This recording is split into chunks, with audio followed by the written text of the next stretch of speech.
Primera carta de San Pablo a los Corintios. Primera de Corintios, capítulo 1. Pablo, llamado por la voluntad de Dios a ser apóstol de Cristo Jesús, y nuestro hermano Sóstenes, a la iglesia de Dios que está en Corinto, a los que han sido santificados en Cristo Jesús y llamados a ser su santo pueblo, junto con todos los que en todas partes invocan el nombre de nuestro Señor Jesucristo, Señor de ellos y de nosotros. Que Dios nuestro Padre y el Señor Jesucristo les concedan gracia y paz. Siempre doy gracias a Dios por ustedes, pues Él, en Cristo Jesús, les ha dado su gracia. Unidos a Cristo, ustedes se han llenado de toda riqueza, tanto en palabra como en conocimiento. Así se ha confirmado en ustedes nuestro testimonio acerca de Cristo, de modo que no les falta ningún don espiritual mientras esperan con ansias que se manifieste nuestro Señor Jesucristo. Él los mantendrá firmes hasta el fin, para que sean irreprochables en el día de nuestro Señor Jesucristo. Fiel es Dios, quien los ha llamado a tener comunión con su Hijo Jesucristo nuestro Señor. Les suplico, hermanos, en el nombre de nuestro Señor Jesucristo, que todos vivan en armonía y que no haya divisiones entre ustedes, sino que se mantengan unidos en un mismo pensar y en un mismo propósito. Digo esto, hermanos míos, porque algunos de la familia de Cloé me han informado que hay rivalidades entre ustedes. Me refiero a que unos dicen, yo sigo a Pablo, otros afirman, yo a Apolos, otros, yo a Cefas, y otros, yo a Cristo. ¿Cómo? ¿Está dividido Cristo? ¿Acaso Pablo fue crucificado por ustedes? ¿O es que fueron bautizados en el nombre de Pablo? Gracias a Dios que no bauticé a ninguno de ustedes, excepto a Crispo y a Gayo, de modo que nadie puede decir que fue bautizado en mi nombre. Bueno, también bauticé a la familia de Estéfanas. Fuera de estos, no recuerdo haber bautizado a ningún otro, pues Cristo no me envió a bautizar sino a predicar el Evangelio, y eso sin discursos de sabiduría humana, para que la cruz de Cristo no perdiera su eficacia. Me explico. El mensaje de la cruz es una locura para los que se pierden. En cambio, para los que se salvan, es decir, para nosotros, este mensaje es el poder de Dios, pues está escrito, destruiré la sabiduría de los sabios, frustraré la inteligencia de los inteligentes. ¿Dónde está el sabio? ¿Dónde el erudito? ¿Dónde el filósofo de esta época? ¿No ha convertido Dios en locura la sabiduría de este mundo? Ya que Dios en su sabio designio dispuso que el mundo no lo conociera mediante la sabiduría humana, tuvo a bien salvar mediante la locura de la predicación a los que creen. Los judíos piden señales milagrosas y los gentiles buscan sabiduría, mientras que nosotros predicamos a Cristo crucificado.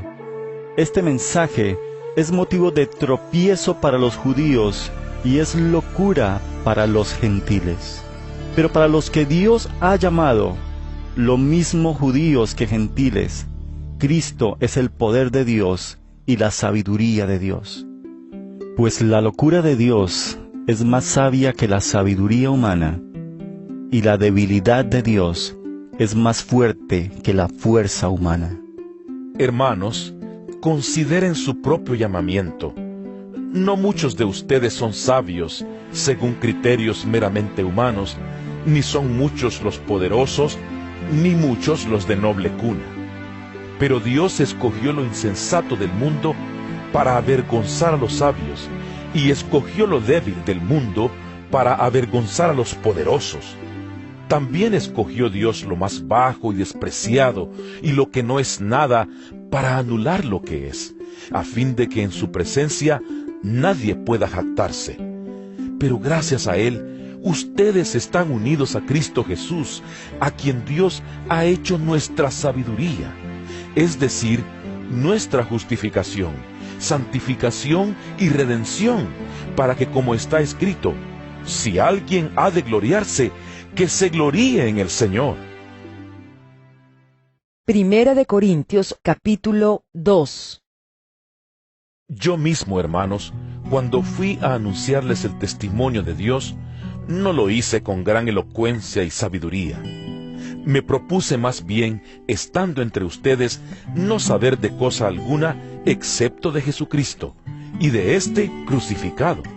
Es más, me presenté ante ustedes con tanta debilidad que temblaba de miedo.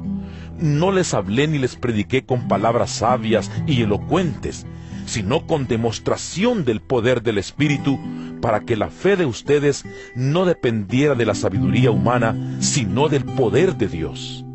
En cambio, hablamos con sabiduría entre los que han alcanzado madurez, pero no con la sabiduría de este mundo, ni con la de sus gobernantes, los cuales terminarán en nada.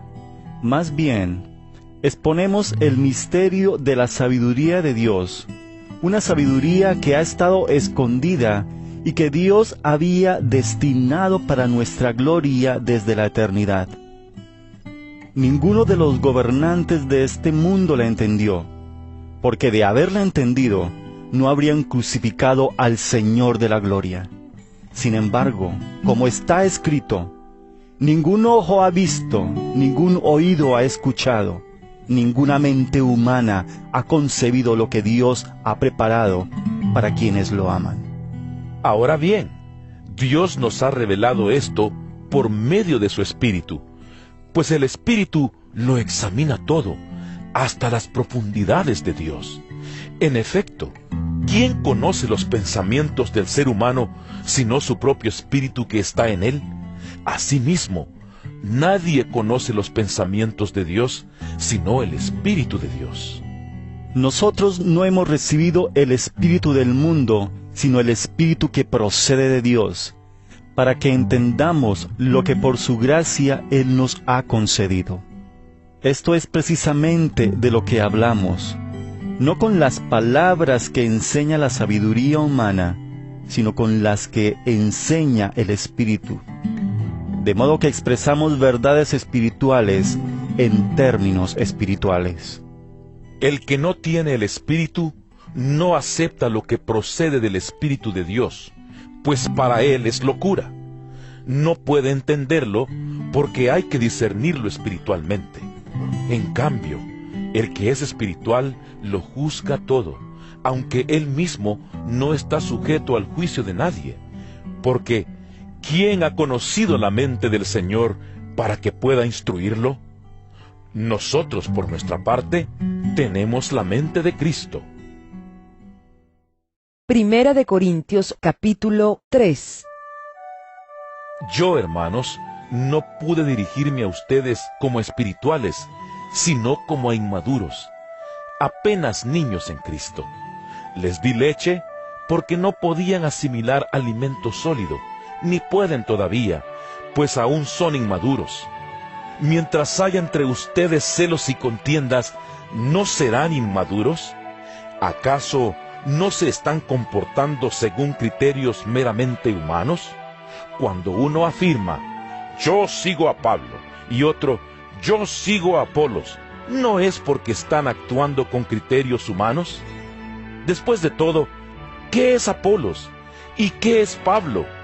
Nada más que servidores por medio de los cuales ustedes llegaron a creer, según lo que el Señor le asignó a cada uno.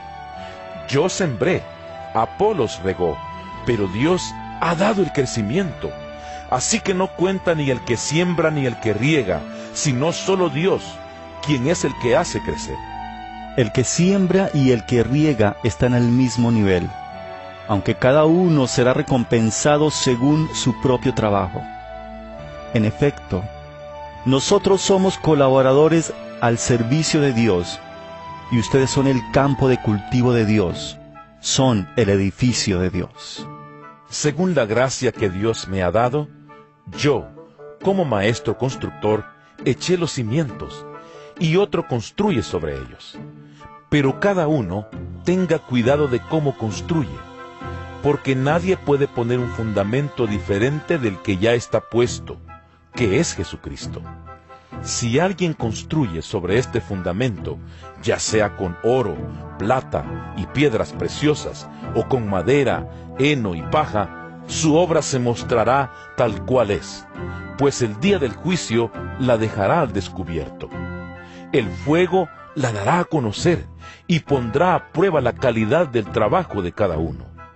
Si lo que alguien ha construido permanece, recibirá su recompensa. Pero si su obra es consumida por las llamas, él sufrirá pérdida. Será salvo, pero como quien pasa por el fuego. ¿No saben que ustedes son templo de Dios y que el Espíritu de Dios habita en ustedes? Si alguno destruye el templo de Dios, él mismo será destruido por Dios, porque el templo de Dios es sagrado, y ustedes son ese templo. Que nadie se engañe. Si alguno de ustedes se cree sabio según las normas de esta época, hágase ignorante para así llegar a ser sabio. Porque a los ojos de Dios, la sabiduría de este mundo es locura, como está escrito. Él atrapa a los sabios en su propia astucia. Y también dice, el Señor conoce los pensamientos de los sabios y sabe que son absurdos. Por lo tanto, que nadie base su orgullo en el hombre. Al fin y al cabo, todo es de ustedes, ya sea Pablo o Apolos o Cefas o el universo o la vida o la muerte o lo presente o lo porvenir. Todo es de ustedes y ustedes son de Cristo y Cristo es de Dios. Primera de Corintios capítulo 4. Que todos nos consideren servidores de Cristo, encargados de administrar los misterios de Dios. Ahora bien, a los que reciben un encargo se les exige que demuestren ser dignos de confianza. Por mi parte, muy poco me preocupa que me juzguen ustedes o cualquier tribunal humano.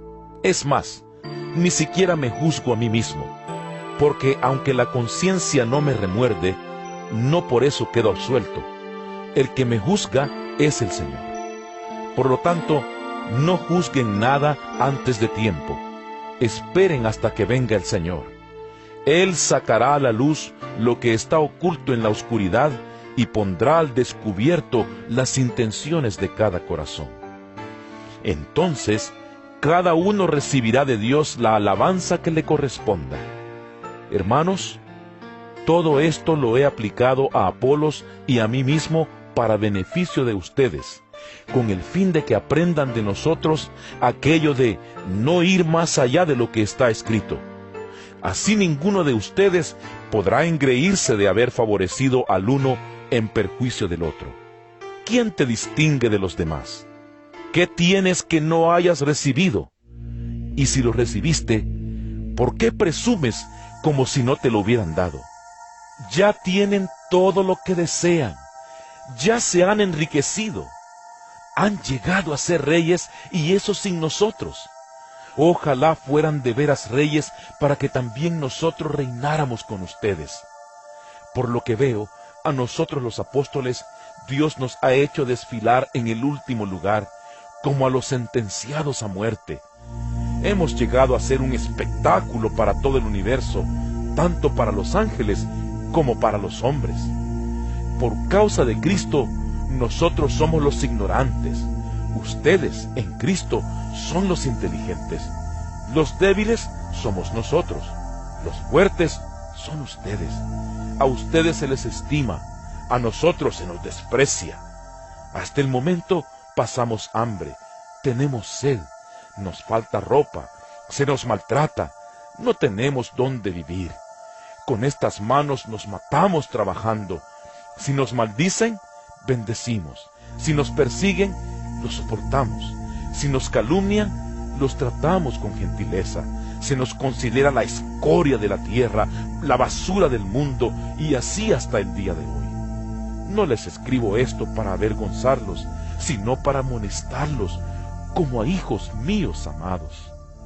De hecho, aunque tuvieran ustedes miles de tutores en Cristo, padres sí que no tienen muchos, porque mediante el Evangelio yo fui el Padre que los engendró en Cristo Jesús. Por tanto, les ruego que sigan mi ejemplo. Con este propósito les envié a Timoteo, mi amado y fiel hijo en el Señor. Él les recordará mi manera de comportarme en Cristo Jesús, como enseño por todas partes y en todas las iglesias. Ahora bien, algunos de ustedes se han vuelto presuntuosos, pensando que no iré a verlos. Lo cierto es que, si Dios quiere, iré a visitarlos muy pronto, y ya veremos no solo cómo hablan, sino cuánto poder tienen esos presumidos. Porque el reino de Dios no es cuestión de palabras, sino de poder. ¿Qué prefieren? ¿Que vaya a verlos con un látigo o con amor y espíritu apacible? Primera de Corintios capítulo 5. Es ya del dominio público que hay entre ustedes un caso de inmoralidad sexual que ni siquiera entre los paganos se tolera. A saber, que uno de ustedes tiene por mujer a la esposa de su padre, y de esto se sienten orgullosos. ¿No debieran más bien haber lamentado lo sucedido y expulsado de entre ustedes al que hizo tal cosa? Yo, por mi parte, aunque no estoy físicamente entre ustedes, sí estoy presente en espíritu, y ya he juzgado como si estuviera presente al que cometió ese pecado. Cuando se reúnan en el nombre de nuestro Señor Jesús, y con su poder yo los acompañe en espíritu, entreguen a este hombre a Satanás para destrucción de su naturaleza pecaminosa, a fin de que su espíritu sea salvo en el día del Señor. Hacen mal en jactarse. ¿No se dan cuenta de que un poco de levadura hace fermentar toda la masa? Desháganse de la vieja levadura para que sean masa nueva, panes sin levadura como lo son en realidad. Porque Cristo, nuestro Cordero Pascual, ya ha sido sacrificado. Así que celebremos nuestra Pascua no con la vieja levadura, que es la malicia y la perversidad, sino con pan sin levadura, que es la sinceridad y la verdad. Por carta ya les he dicho que no se relacionen con personas inmorales. Por supuesto, no me refería a la gente inmoral de este mundo, ni a los avaros, estafadores o idólatras. En tal caso, tendrían ustedes que salirse de este mundo. Pero en esta carta, quiero aclararles que no deben relacionarse con nadie que, llamándose hermano, sea inmoral o avaro, idólatra, calumniador, borracho o estafador. Con tal persona ni siquiera deben juntarse para comer. ¿Acaso me toca a mí juzgar a los de afuera? ¿No son ustedes los que deben juzgar a los de adentro? Dios juzgará a los de afuera. Expulsen al malvado de entre de ustedes. Primera de Corintios capítulo 6. Si alguno de ustedes tiene un pleito con otro, ¿cómo se atreve a presentar demanda ante los inconversos en vez de acudir a los creyentes? ¿Acaso no saben que los creyentes juzgarán al mundo? Y si ustedes han de juzgar al mundo, ¿cómo no van a ser capaces de juzgar casos insignificantes? ¿No saben que aún a los ángeles los juzgaremos? ¿Cuánto más los asuntos de esta vida? Por tanto, si tienen pleitos sobre tales asuntos, ¿cómo es que nombran como jueces a los que no cuentan para nada ante la iglesia? Digo esto para que les dé vergüenza. ¿Acaso no hay entre ustedes nadie lo bastante sabio como para juzgar un pleito entre creyentes? Al contrario, un hermano demanda a otro, y esto ante los incrédulos. En realidad, ya es una grave falla el solo hecho de que haya pleitos entre ustedes. ¿No sería mejor soportar la injusticia? ¿No sería mejor dejar que los defrauden? Lejos de eso, son ustedes los que defraudan y cometen injusticias. Y conste que se trata de sus hermanos. ¿No saben que los malvados no heredarán el reino de Dios? No se dejen engañar, ni los fornicarios, ni los idólatras, ni los adúlteros, ni los sodomitas, ni los pervertidos sexuales, ni los ladrones, ni los avaros, ni los borrachos, ni los calumniadores, ni los estafadores heredarán el reino de Dios. Y eso eran algunos de ustedes. Pero ya han sido lavados, ya han sido santificados, ya han sido justificados en el nombre del Señor Jesucristo y por el Espíritu de nuestro Dios. Todo me está permitido, pero no todo es para mi bien. Todo me está permitido, pero no dejaré que nada me domine. Los alimentos son para el estómago, y el estómago para los alimentos. Así es, y Dios los destruirá a ambos. Pero el cuerpo no es para la inmoralidad sexual, sino para el Señor, y el Señor para el cuerpo. Con su poder, Dios resucitó al Señor, y nos resucitará también a nosotros. ¿No saben que sus cuerpos son miembros de Cristo mismo? ¿Tomaré acaso los miembros de Cristo para unirlos con una prostituta? ¡Jamás! ¿No saben que el que se une a una prostituta se hace un solo cuerpo con ella? Pues la Escritura dice, los dos llegarán a ser un solo cuerpo, pero el que se une al Señor se hace uno con Él en espíritu. Huyan de la inmoralidad sexual. Todos los demás pecados que una persona comete quedan fuera de su cuerpo, pero el que comete inmoralidades sexuales peca contra su propio cuerpo. ¿Acaso no saben que su cuerpo es templo del Espíritu Santo, quien está en ustedes y al que han recibido de parte de Dios? Ustedes no son sus propios dueños, fueron comprados por un precio. Por tanto, honren con su cuerpo a Dios. Primera de Corintios capítulo 7. Paso ahora a los asuntos que me plantearon por escrito. Es mejor no tener relaciones sexuales, pero en vista de tanta inmoralidad, cada hombre debe tener su propia esposa y cada mujer su propio esposo. El hombre debe cumplir su deber conyugal con su esposa, e igualmente la mujer con su esposo. La mujer ya no tiene derecho sobre su propio cuerpo, sino su esposo. Tampoco el hombre tiene derecho sobre su propio cuerpo, sino su esposa. No se nieguen el uno al otro, a no ser de común acuerdo, y solo por un tiempo, para dedicarse a la oración. No tarden en volver a unirse nuevamente, de lo contrario, pueden caer en tentación de Satanás por falta de dominio propio. Ahora bien, esto lo digo como una concesión y no como una orden. En realidad, preferiría que todos fueran como yo. No obstante, cada uno tiene de Dios su propio don. Este posee uno, aquel otro. A los solteros y a las viudas les digo que sería mejor que se quedaran como yo.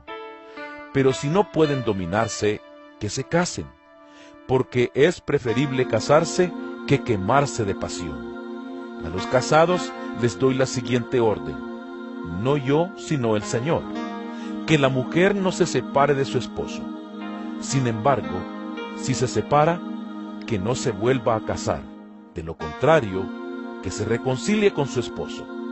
Asimismo, que el hombre no se divorcie de su esposa. A los demás les digo yo, no es mandamiento del Señor. Si algún hermano tiene una esposa que no es creyente, y ella consiente en vivir con él, que no se divorcie de ella.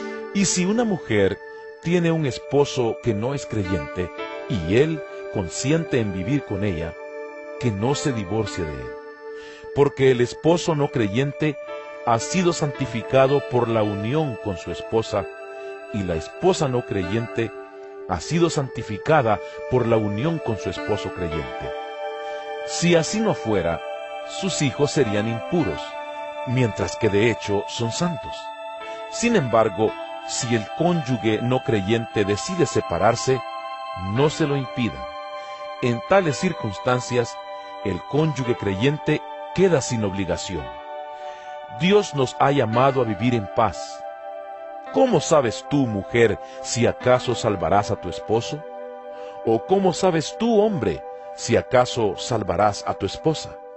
En cualquier caso, cada uno debe vivir conforme a la condición que el Señor le asignó y a la cual Dios lo ha llamado. Esta es la norma que establezco en todas las iglesias. ¿Fue llamado alguno estando ya circuncidado? Que no disimule su condición. ¿Fue llamado alguno sin estar circuncidado? Que no se circuncide. Para nada cuenta estar o no estar circuncidado. Lo que importa es cumplir los mandatos de Dios. Que cada uno permanezca en la condición que estaba cuando Dios lo llamó. ¿Eras esclavo cuando fuiste llamado? No te preocupes, aunque si tienes la oportunidad de conseguir tu libertad, aprovéchala, porque el que era esclavo cuando el Señor lo llamó, es un liberto del Señor. Del mismo modo, el que era libre cuando fue llamado, es un esclavo de Cristo. Ustedes fueron comprados por un precio. No se vuelvan esclavos de nadie. Hermanos, que no permanezca ante Dios en la condición en que estaba cuando Dios lo llamó. En cuanto a las personas solteras, no tengo ningún mandato del Señor, pero doy mi opinión como quien, por la misericordia del Señor, es digno de confianza. Pienso que, a causa de la crisis actual, es bueno que cada persona se quede como está. ¿Estás casado?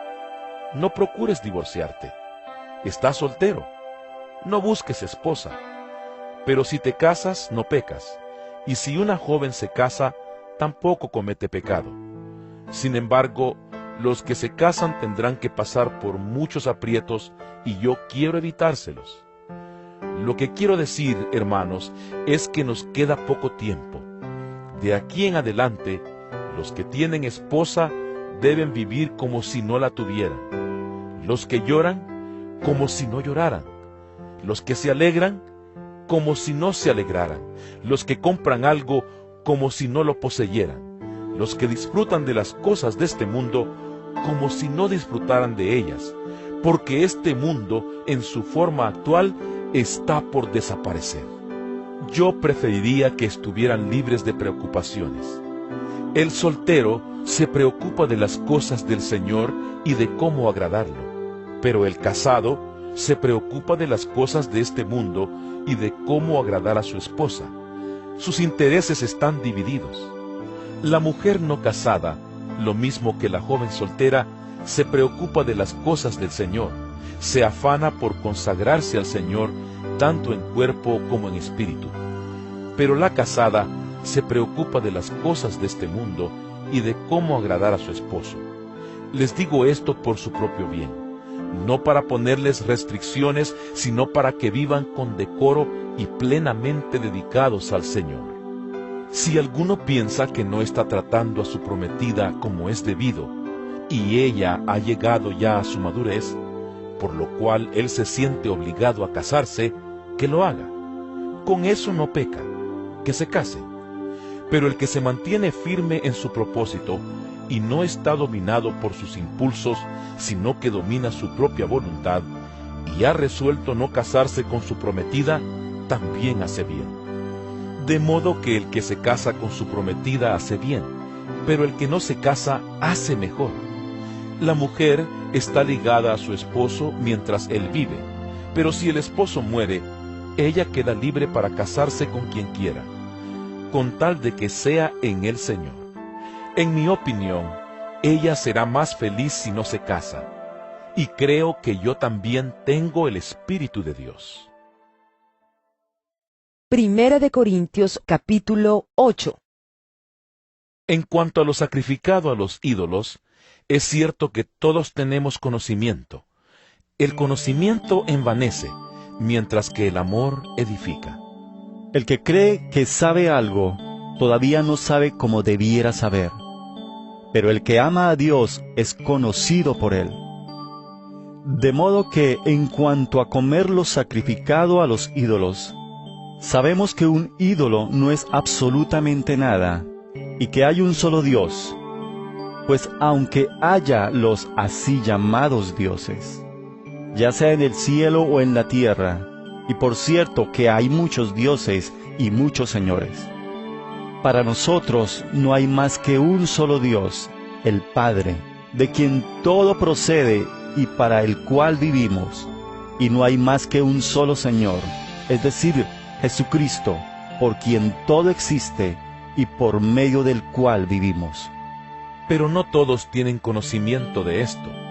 Algunos siguen tan acostumbrados a los ídolos que comen carne a sabiendas de que ha sido sacrificada a un ídolo, y su conciencia se contamina por ser débil. Pero lo que comemos no nos acerca a Dios. No somos mejores por comer, ni peores por no comer. Sin embargo, tengan cuidado de que su libertad no se convierta en motivo de tropiezo para los débiles, porque si alguien de conciencia débil te ve a ti, que tienes este conocimiento, comer en el templo de un ídolo, ¿no se sentirá animado a comer lo que ha sido sacrificado a los ídolos? Entonces ese hermano débil, por quien Cristo murió, se perderá a causa de tu conocimiento. Al pecar así contra los hermanos, hiriendo su débil conciencia, pecan ustedes contra Cristo. Por lo tanto, si mi comida ocasiona la caída de mi hermano, no comeré carne jamás para no hacerlo caer en pecado. Primera de Corintios capítulo 9. ¿No soy libre? ¿No soy apóstol? ¿No he visto a Jesús nuestro Señor? ¿No son ustedes el fruto de mi trabajo en el Señor? Aunque otros no me reconozcan como apóstol, para ustedes sí lo soy, porque ustedes mismos son el sello de mi apostolado en el Señor. Esta es mi defensa contra los que me critican. ¿Acaso no tenemos derecho a comer y a beber? ¿No tenemos derecho a viajar acompañados por una esposa creyente, como hacen los demás apóstoles y Cefas y los hermanos del Señor? ¿O es que solo Bernabé y yo estamos obligados a ganarnos la vida con otros trabajos? ¿Qué soldado presta servicio militar pagándose sus propios gastos? ¿Qué agricultor planta un viñedo y no come de sus uvas? ¿Qué pastor cuida un rebaño y no toma de la leche que ordeña? No piensen que digo esto solamente desde un punto de vista humano. ¿No lo dice también la ley? Porque en la ley de Moisés está escrito: no le pongas bozal al buey mientras esté trillando. ¿Acaso se preocupa Dios por los bueyes, o lo dice más bien por nosotros? Por supuesto que lo dice por nosotros, porque cuando el labrador ara y el segador trilla, deben hacerlo con la esperanza de participar de la cosecha. Si hemos sembrado semilla espiritual entre ustedes, ¿será mucho pedir que cosechemos de ustedes lo material? Si otros tienen derecho a este sustento de parte de ustedes, ¿no lo tendremos aún más nosotros? Sin embargo, no ejercimos este derecho, sino que lo soportamos todo con tal de no crear obstáculo al Evangelio de Cristo. ¿No saben que los que sirven en el templo reciben su alimento del templo, y que los que atienden al altar participan de lo que se ofrece en el altar? Así también el Señor ha ordenado que quienes predican el Evangelio vivan de este ministerio. Pero no me he aprovechado de ninguno de estos derechos, ni escribo de esta manera porque quiera reclamarlos. Prefiero morir a que alguien me prive de este motivo de orgullo.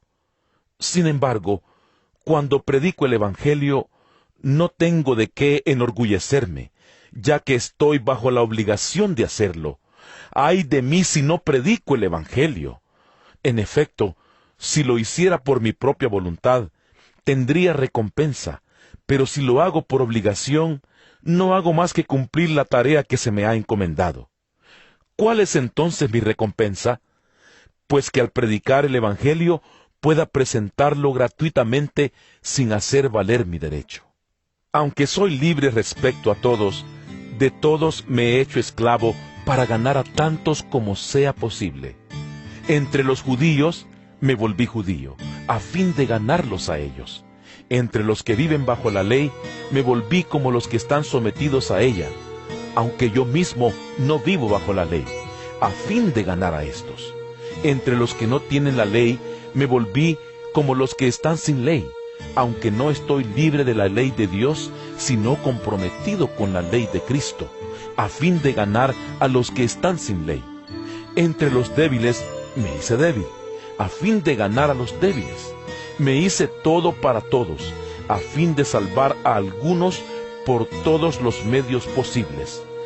Todo esto lo hago por causa del Evangelio, para participar de sus frutos. ¿No saben que en una carrera todos los corredores compiten, pero solo uno obtiene el premio? Corran pues de tal modo que lo obtengan. Todos los deportistas se entrenan con mucha disciplina. Ellos lo hacen para obtener un premio que se echa a perder. Nosotros, en cambio, por uno que dura para siempre. Así que yo no corro como quien no tiene meta. No lucho como quien da golpes al aire. Más bien, golpeo mi cuerpo y lo domino. No sea que, después de haber predicado a otros, yo mismo quede descalificado. Primera de Corintios capítulo 10. No quiero que desconozcan, hermanos, que nuestros antepasados estuvieron todos bajo la nube y que todos atravesaron el mar. Todos ellos fueron bautizados en la nube y en el mar para unirse a Moisés.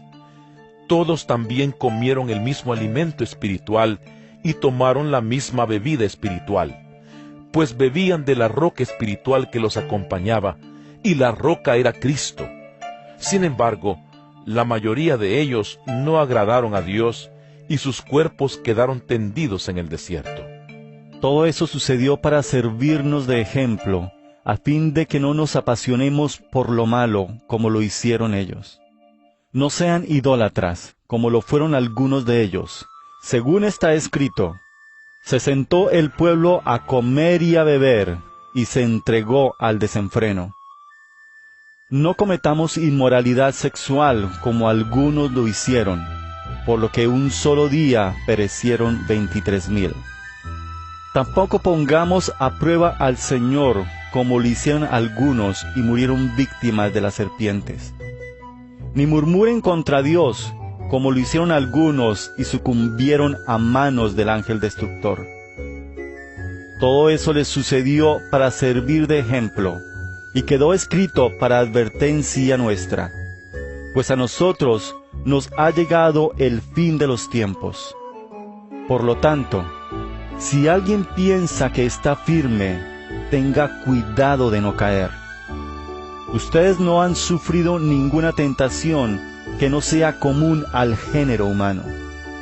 Pero Dios es fiel y no permitirá que ustedes sean tentados más allá de lo que puedan aguantar.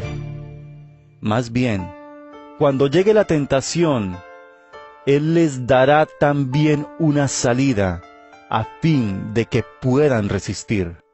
Por tanto, mis queridos hermanos, huyan de la idolatría. Me dirijo a personas sensatas. Juzguen ustedes mismos lo que digo.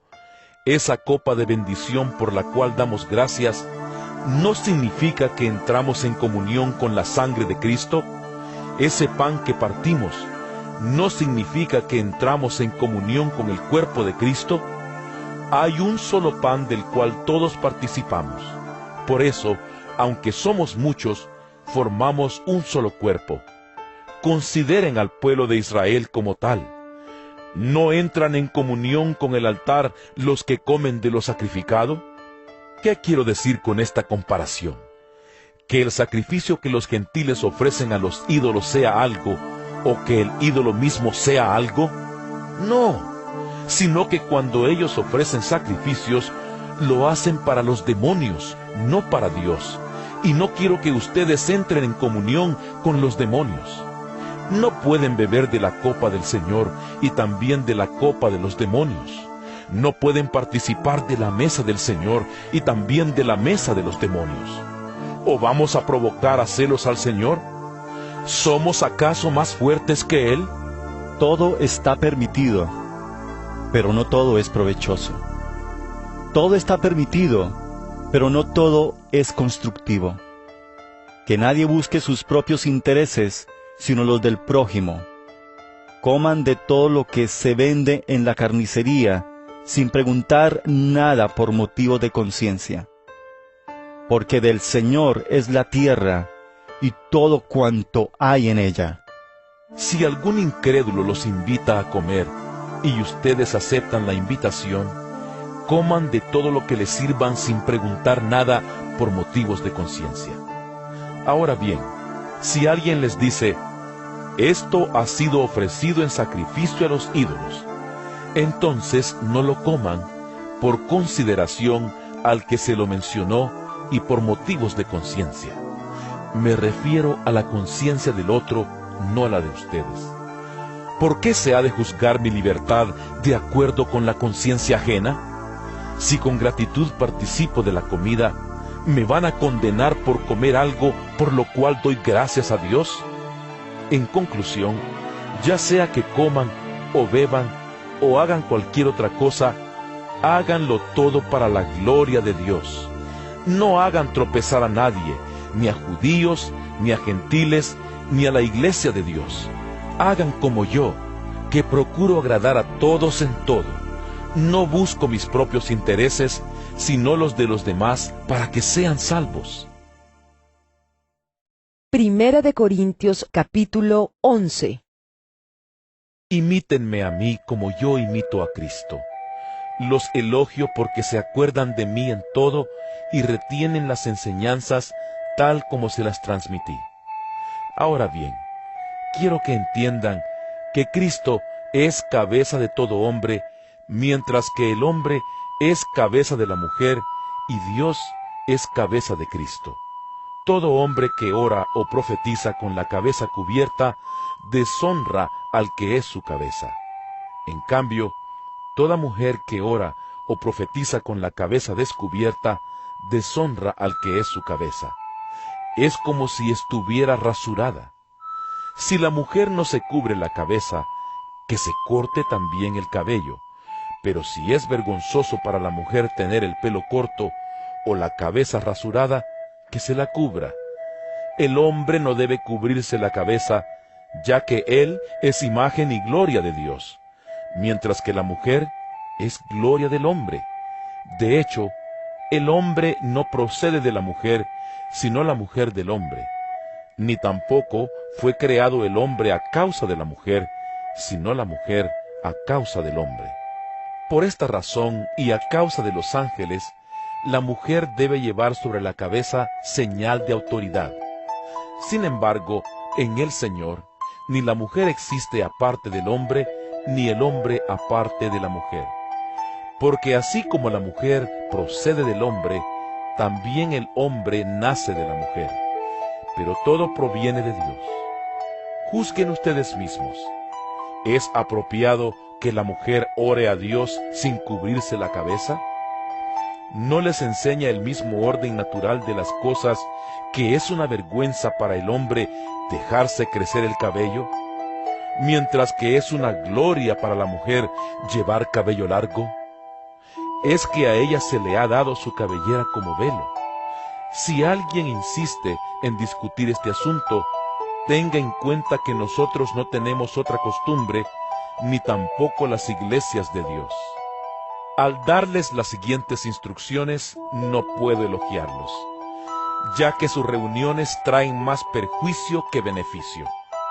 En primer lugar, oigo decir que cuando se reúnen como iglesia, hay divisiones entre ustedes, y hasta cierto punto lo creo. Sin duda, tiene que haber grupos sectarios entre ustedes para que se demuestre quiénes cuentan con la aprobación de Dios. De hecho, cuando se reúnen, ya no es para comer la cena del Señor, porque cada uno se adelanta a comer su propia cena, de manera que unos se quedan con hambre mientras otros se emborrachan. ¿Acaso no tienen casas donde comer y beber? ¿O es que menosprecian a la iglesia de Dios y quieren avergonzar a los que no tienen nada? ¿Qué les diré? ¿Voy a elogiarlos por esto? ¡Claro que no! Yo recibí del Señor lo mismo que les transmití a ustedes, que el Señor Jesús, la noche en que fue traicionado, tomó pan, y después de dar gracias, lo partió y dijo: Este pan es mi cuerpo, que por ustedes entrego. Hagan esto en memoria de mí. De la misma manera, después de cenar, tomó la copa y dijo: Esta copa es el nuevo pacto en mi sangre.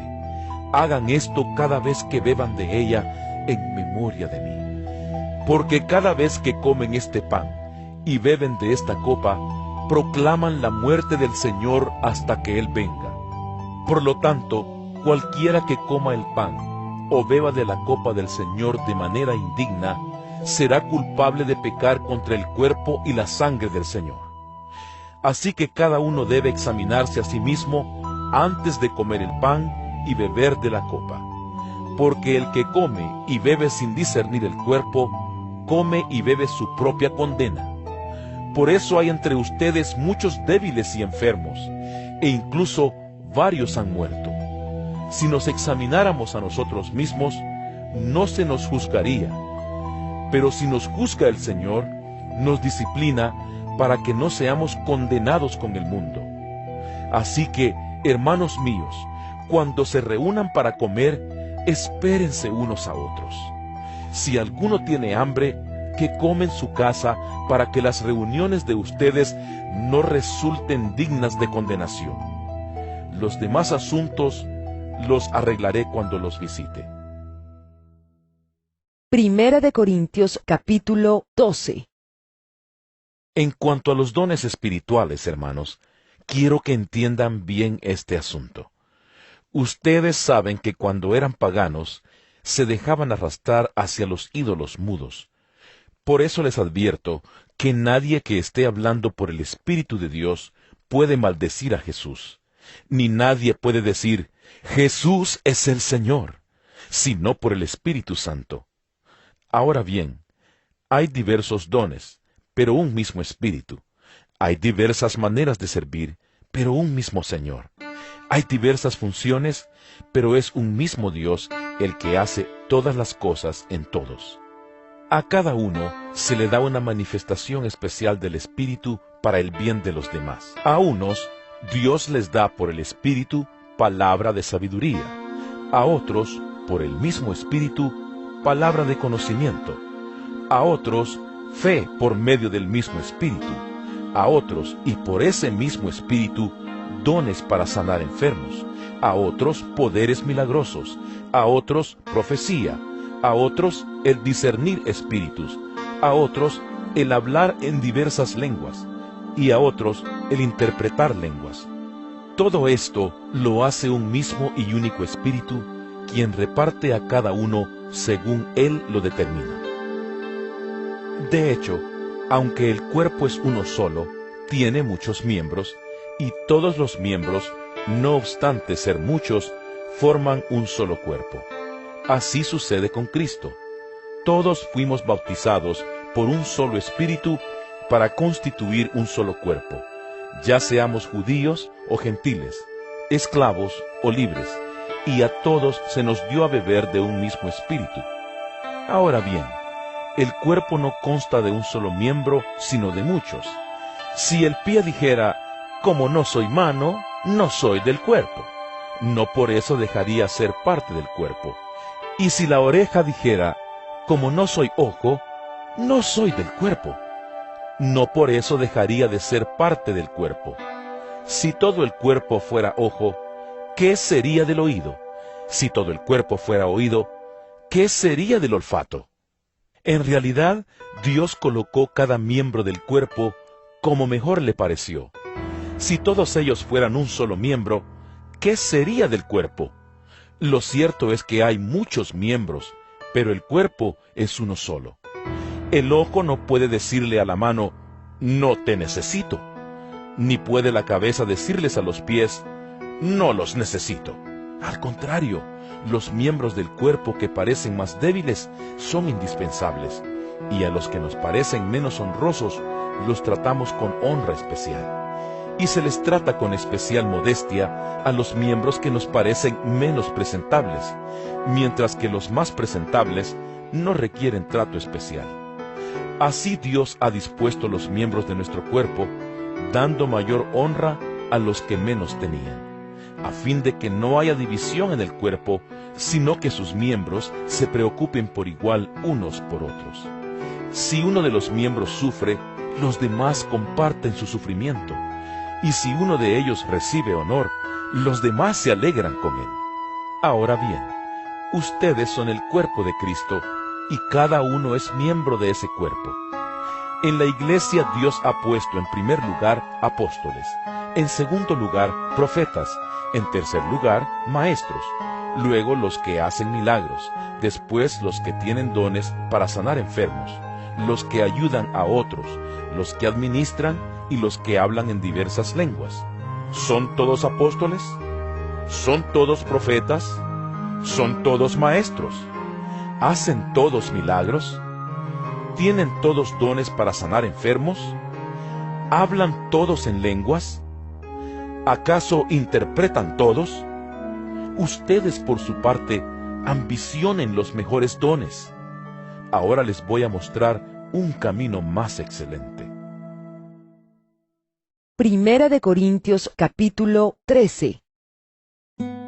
Si hablo en lenguas humanas y angelicales, pero no tengo amor, no soy más que un metal que resuena o un platillo que hace ruido.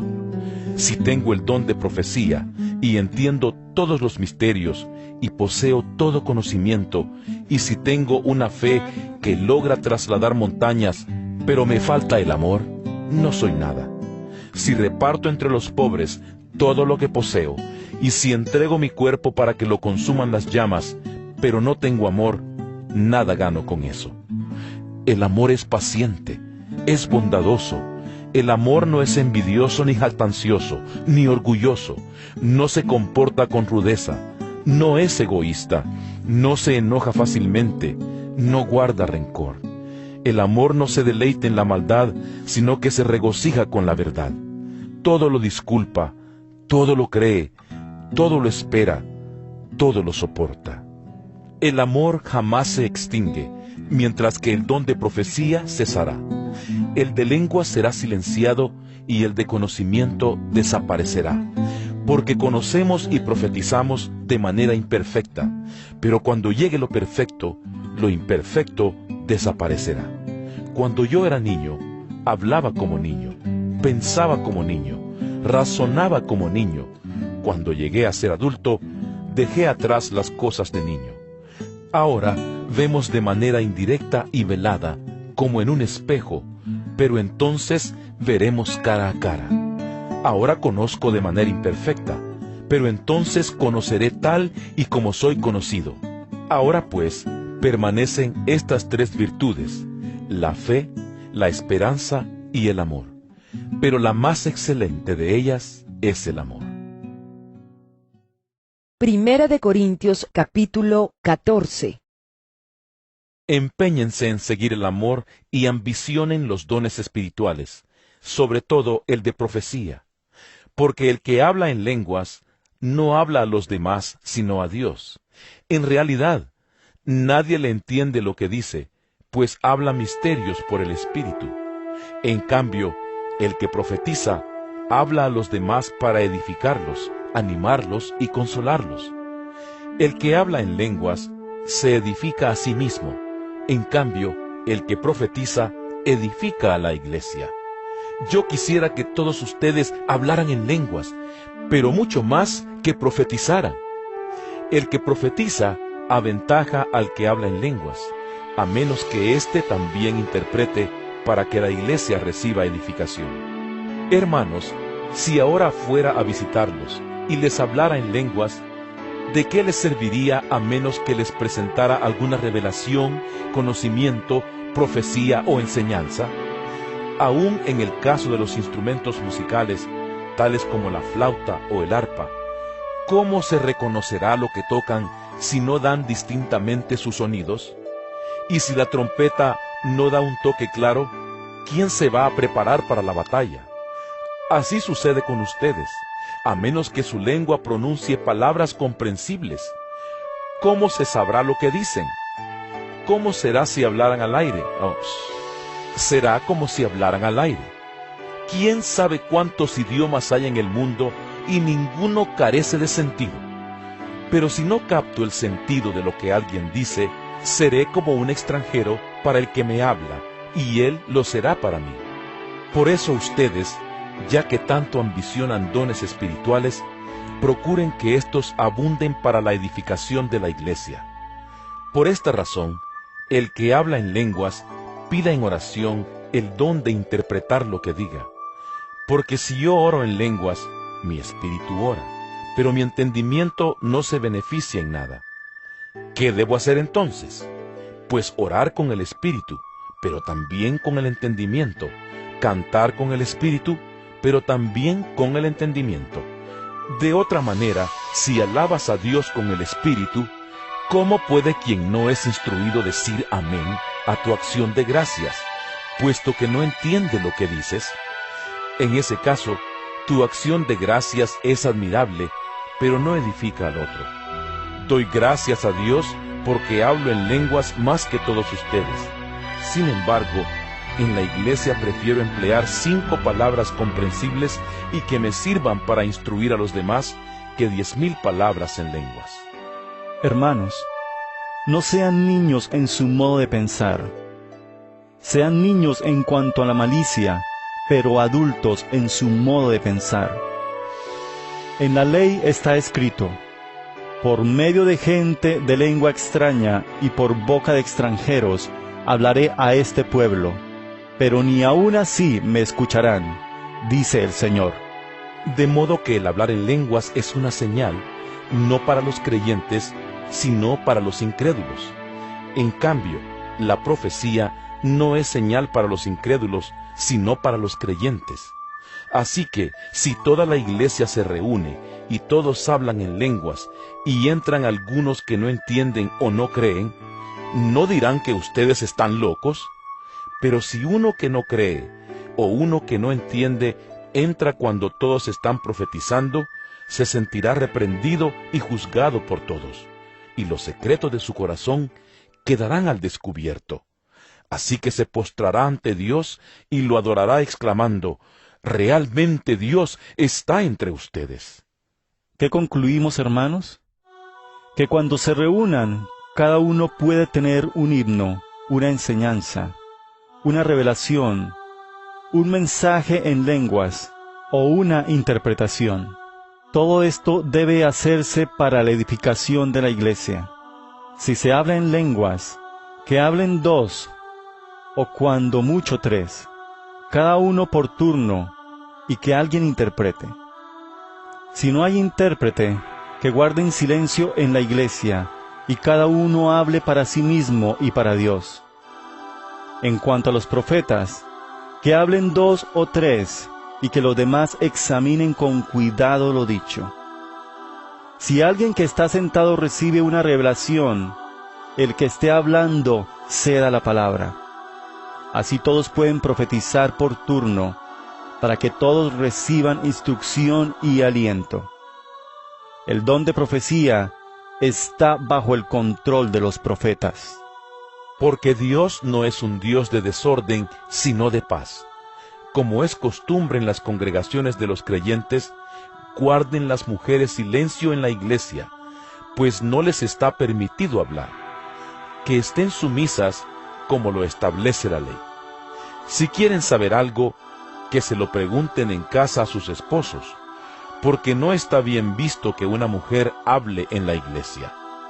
¿Acaso la palabra de Dios procedió de ustedes? ¿O son ustedes los únicos que la han recibido?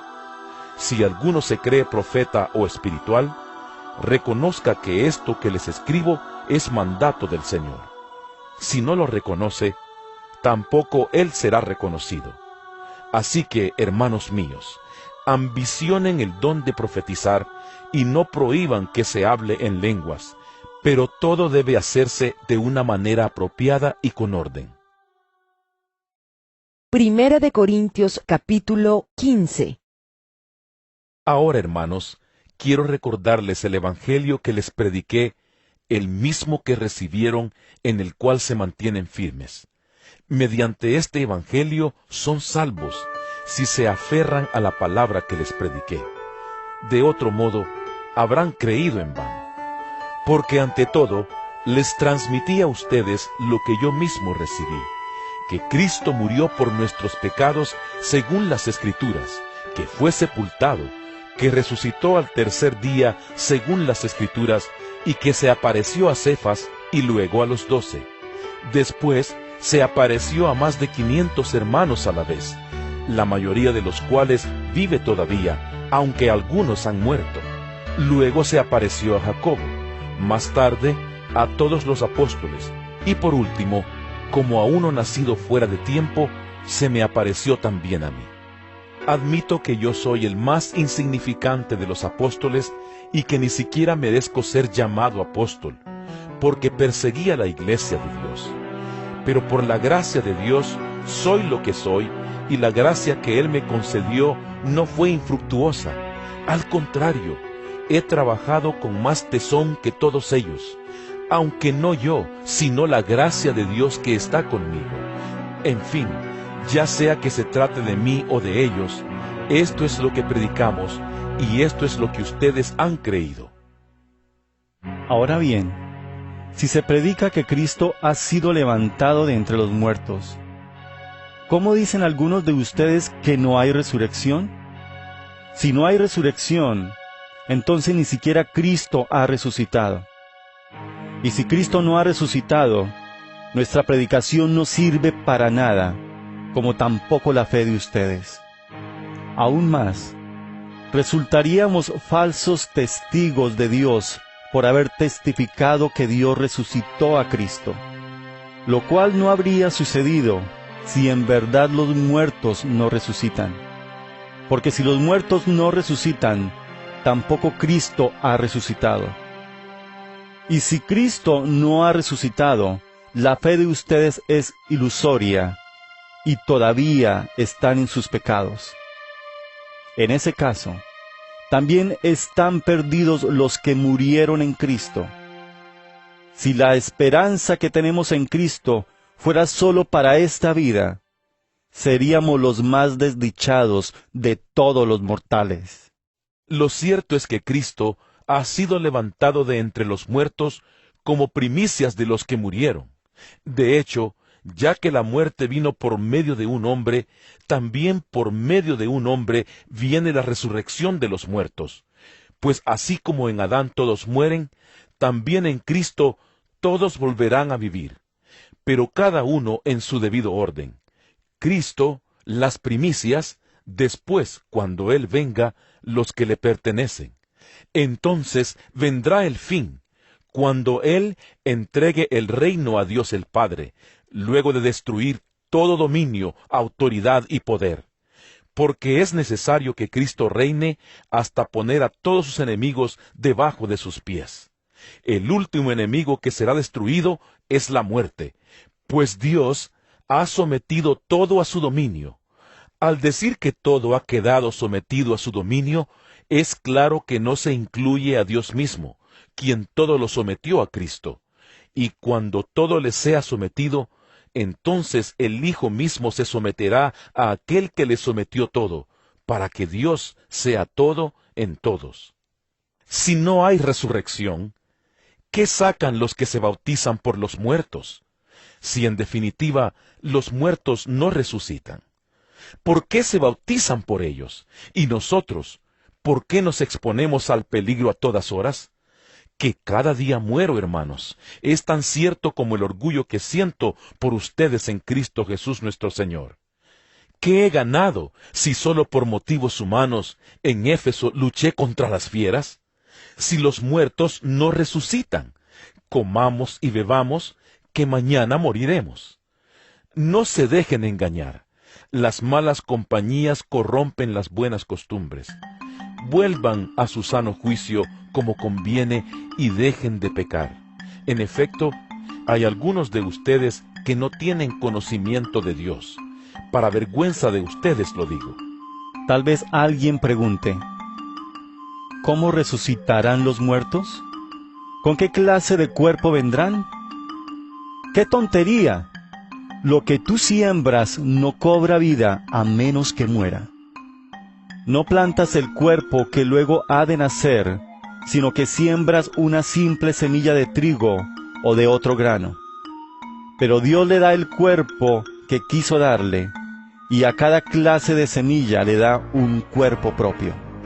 No todos los cuerpos son iguales. Hay cuerpos humanos, también los hay de animales terrestres, de aves y de peces. Asimismo, hay cuerpos celestes y cuerpos terrestres. Pero el esplendor de los cuerpos celestes es uno, y el de los cuerpos terrestres es otro. Uno es el esplendor del sol, otro el de la luna, y otro el de las estrellas. Cada estrella tiene su propio brillo. Así sucederá también con la resurrección de los muertos.